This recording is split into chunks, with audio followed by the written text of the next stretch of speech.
Welcome student. अब हम जो है ट्वेल्थ के केमिस्ट्री के बोर्ड की जो परीक्षा है उसके अगली कड़ी में जो है हम आपको बताने जा रहे हैं केमिस्ट्री इन फूड, मतलब कि खाद्य में रसायन। अब देखिए, खाद्य में रसायन का इस्तेमाल इसलिए हम लोग करते हैं कि जो हमारी खाद्य वस्तुएं हैं वो विभिन्न प्रकार के सूक्ष्म जीवों, उसके बाद जो है मॉइस्चर या नमी, वायुमंडलीय ऑक्सीजन, बैक्टीरिया और कवक से जो है नष्ट हो जाते हैं, जिनको लॉन्ग टाइम तक हम यूज नहीं कर पाएंगे और इससे जो है बहुत व्यापक क्षति होती है। तो अतः जो है लॉन्ग टाइम तक अगर यूज करना है खाद्य पदार्थों को, तो इसके लिए जो है हम लोग परिरक्षक का इस्तेमाल करते हैं। परिरक्षक वैसे अब परिरक्षक आता है अक्सर जो है परीक्षा में जो परिरक्षक आता है तो उसके बारे में आप लिख सकते हैं कि परिरक्षक वे रासायनिक पदार्थ होते हैं जो खाद्य पदार्थों को नष्ट होने से बचाते हैं। अब सवाल ये है कि खाद्य पदार्थों को नष्ट होने से बचाने के लिए जिस परिरक्षक का हम इस्तेमाल करते हैं उनमें से आप देखिएगा कि सोडियम बेंजोएट ये केमिकल है जिसका फार्मूला होता है C6H5COONA।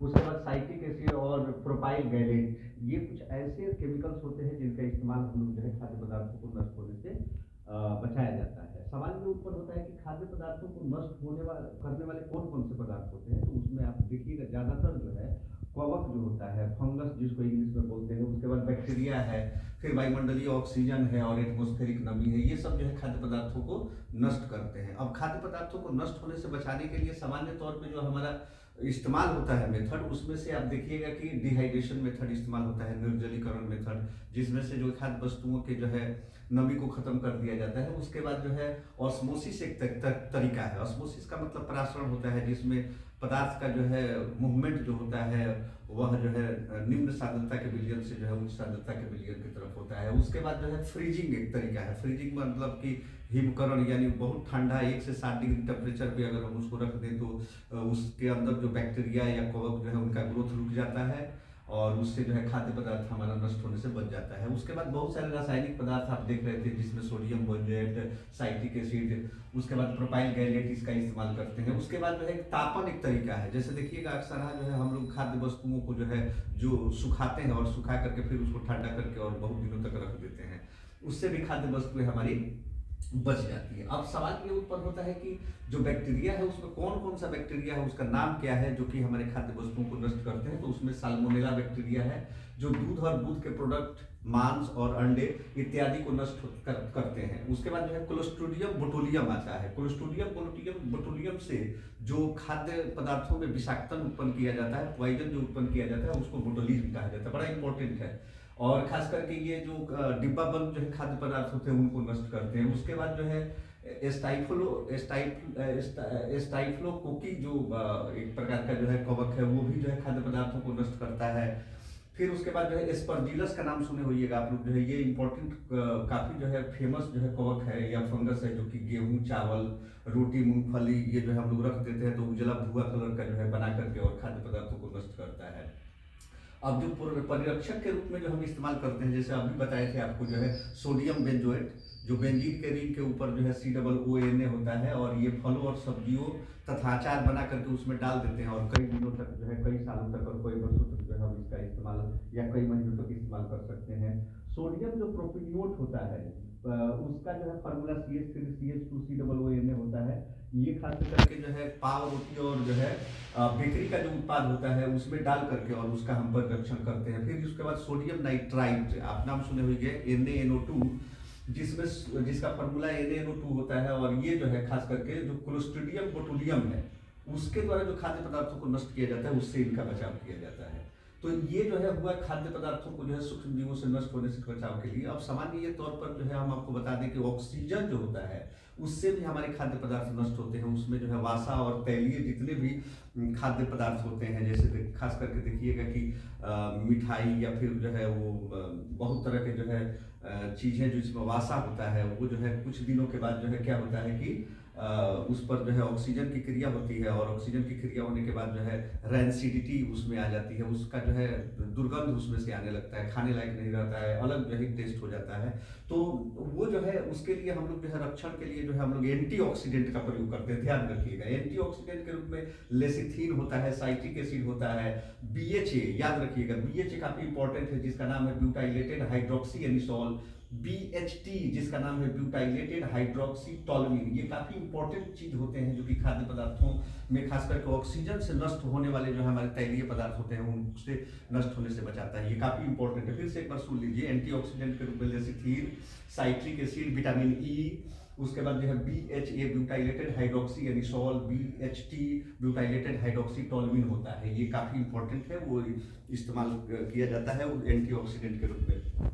उसके बाद आपको ये बता दें कि भोजन में जो है कुछ मेटल्स के आयन होते हैं, जैसे फेरिक आयन होता है, Fe का ट्रिपल+ होता है, जिंक डबल+ होता है, क्रोमियम का जो है ट्रिपल+ होता है। ये जो है खाद्य पदार्थों में अक्सर है उपस्थित होते हैं। उपस्थित होने के बाद क्या करते हैं कि ये वासा जो होता है हमारे खाद्य पदार्थ में, जो फैट या तैलीय पदार्थ होते हैं उसमें दुर्गंध उत्पन्न करते हैं, उनका रंग बदल करके एकदम बदरंग कर देते हैं। उसके बाद जो है स्वाद में परिवर्तन कर देते हैं जो खाने लायक नहीं होता है। तो उनसे बचाने के लिए खास करके हम लोग इस्तेमाल करते हैं EDTA। याद रखिएगा, EDTA का पूरा नाम होता है इथिलीन डाइएमीन टेट्राएसिटिक एसिड, और उसके बाद साइट्रिक एसिड और सोडियम ग्लूकोनेट। ये काफ़ी केमिकल इंपॉर्टेंट जो है केमिकल सब्सटेंसेस हैं जिनको जो है हम लोग धात्विक आयन से परिरक्षण करते हैं।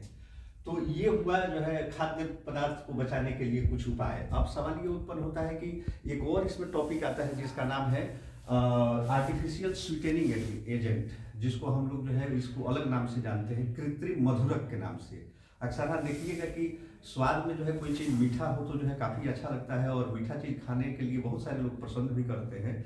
तो ये जो है देखिएगा कि मीठा जो चीज़ होता है खास करके कार्बोहाइड्रेट में मीठा होता है, और उसमें भी मोनोसैकेराइड और डाइसैकेराइड जो काफ़ी जो है स्वादिष्ट और मीठा होते हैं।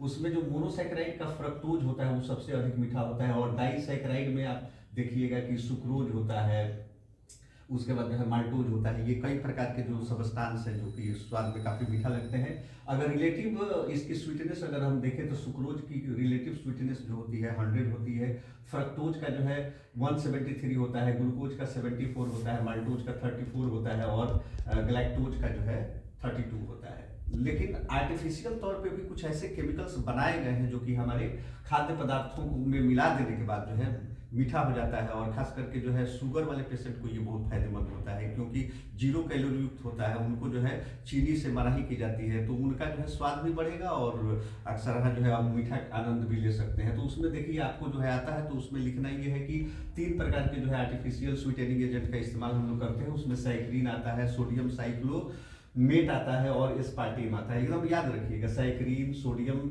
साइक्लोमेट और एस्पार्टेम। अब आपको बता दें साइक्रीन जो है सुक्रोज से 500 गुना ज़्यादा जो है शक्तिशाली मीठा मधुरक होता है, और इसका फार्मूला जो होता है वो बेंजीन के रिंग के ऊपर जो है CH3SO3NH2 होता है। ये ऑर्थोटोल्यूइन सल्फोनामाइड के ऑक्सीकरण से प्राप्त किया जाता है। 0 कैलोरी युक्त होता है, और इनके अकेले यूज करने से माने सिंगल अगर इसका प्रयोग किया जाए तो देखिएगा कि उसमें हल्का जो है तीखापन आता है। तो अगर इसमें जो है एक एमाइनो एसिड है, काफ़ी इंपॉर्टेंट बता दें आपको, ग्लाइसिन नामक एक एमाइनो एसिड है, अगर उसको मिला दें तो इसके स्वाद जो है काफ़ी अच्छा हो जाता है और काफ़ी मीठा हो जाता है। टॉफ़ी में आप लोग देखिएगा कि इसी साइक्रीन को मिला करके बच्चों के लिए इस्तेमाल किया जाता है, और बच्चे नहीं सब लोग खाते हैं। सोडियम साइक्लोमेट दूसरा जो इम्पोर्टेंट है, इसमें जो है साइक्लो जो हेक्सेन है उस पर SO3Na जो है इसका केमिकल जो है फार्मूला है, और ये सुक्रोज से जो है आपको बता दें 300 गुना ज़्यादा मीठा होता है। साइक्रीन से बहुत अच्छा है, साइक्रीन से काफ़ी अच्छा माना जाता है, इसलिए कि साइक्रीन का रिलेटिव जो है स्वीटनेस जो होता है आप देख रहे थे 500 गुना है, बट उसमें जो है थोड़ा सा तीखापन होता है। लेकिन इसके इस्तेमाल से अकेले भी तीखापन नहीं आता है, काफ़ी मीठा लगता है। लेकिन आपको जानकर के ये हैरानी होगी कि 1969 में इसको बैन कर दिया गया। इसके पीछे कारण ये था कि ये कार्सिनोजेन था, अर्थात इसके ज़्यादा लॉन्ग टाइम तक इस्तेमाल से कैंसर होते थे, तो इसलिए इसको मार्केट से जो है आउट कर दिया गया है। तीसरा जो इम्पोर्टेंट है जिसका नाम है एस्पार्टेम। एस्पार्टेम जो है 1965 में जो है इसका संश्लेषण किया गया था। बाजार में ये इक्वा के नाम से जाना जाता है, सुन लीजिए, याद कर लीजिए, इक्वा के नाम से ये बाजार में जाना जाता है, और यह एक प्रकार का प्रोटीन है। और सुक्रोज से जो है ये 160 गुना ज़्यादा मीठा होता है। इसे हम लोग न्यूट्रा स्वीट के भी नाम से जाना जाता है। देखिएगा, ध्यान रखिएगा, ये न्यूट्रा स्वीट भी कहलाता है। एस्पार्टेम को न्यूट्रा स्वीट भी कहते हैं। कैलोरीफिक वैल्यू जो इसका होता है वो प्रोटीन के ही लगभग बराबर होता है। प्रोटीन का कैलोरीफिक वैल्यू 1 ग्राम जो है 4.2 के करीब में होता है, किलो कैलोरी प्रति मोल।